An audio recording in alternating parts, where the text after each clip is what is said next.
Hi everyone, welcome to Molly's Storytime. Today's story is Zoe and the Mermaids by Jane Andrews.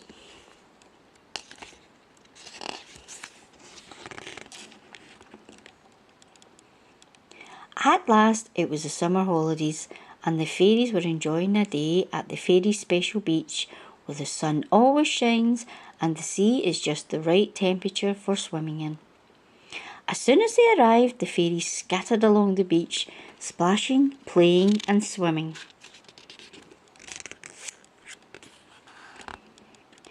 After Zoe and Pip went swimming in the sea, they decided to build a sandcastle.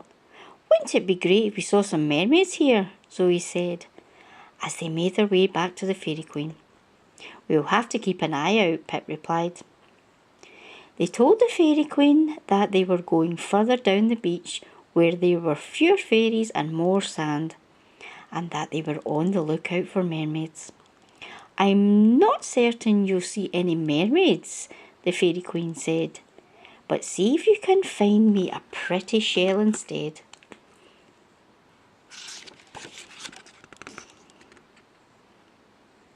Zoe and Pip found the perfect spot and started digging. The sandcastle got bigger and bigger. They were so busy that they didn't see the large crab looking at their spade. Suddenly, the crab grabbed the spade in one of its claws and raced towards the water's edge. Zoe and Pip ran after him as fast as they could. They lost sight of the crab as they reached the water's edge. "Let's look over the other side of this rock and see if he's there," suggested Zoe. They very carefully flew and climbed up the steep slope. When they got to the top, they couldn't believe their eyes. Right in front of them was a real, live mermaid.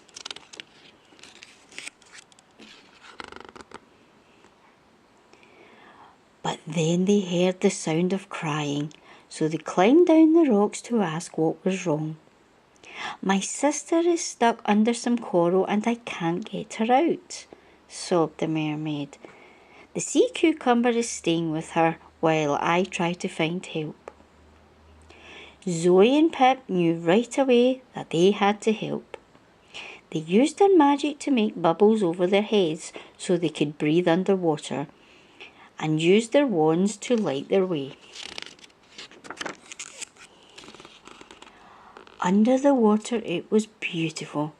Zoe and Pip were enchanted by all the colourful sea creatures, but there was no time to linger. They had to get to the mermaid's sister.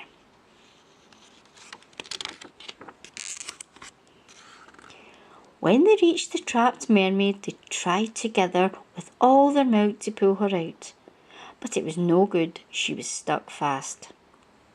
Just when Zoe was coming up with another idea, something very large floated over them. "Quick, hide," said Pip. "It looks like a shark!" The shark swam directly over them, casting a huge shadow, and everything went dark. The fairies, the mermaid, and the sea cucumber held their breath as the shark slowly moved past. "Quickly, one more go," shouted Zoe, and they concentrated with all their might on their wands, and the mermaid struggled free.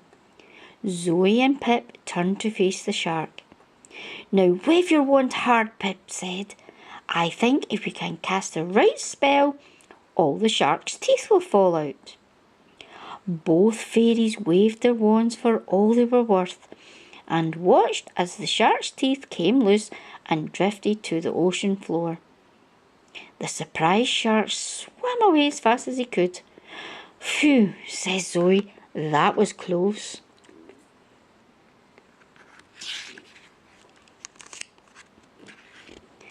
The mermaids were so happy to be safe that they gave Zoe and Pip as many hugs as they could. And the rescued mermaid gave the fairies her necklace of shells to share. By now, Zoe and Pip knew they needed to get back to the other fairies, So they said goodbye to the sea cucumber, held on tightly to the mermaid's tails, and swoosh! Moments later, they were back on the beach. They popped their bubbles and waved goodbye to the mermaids. "Look, Pip," exclaimed Zoe. "There's our spade." The sea seemed to be returning it to them with the waves.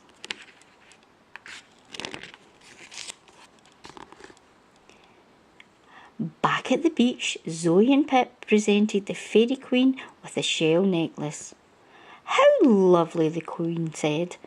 "Now, isn't finding beautiful shells better than finding mermaids?" Zoe and Pip looked at each other and smiled.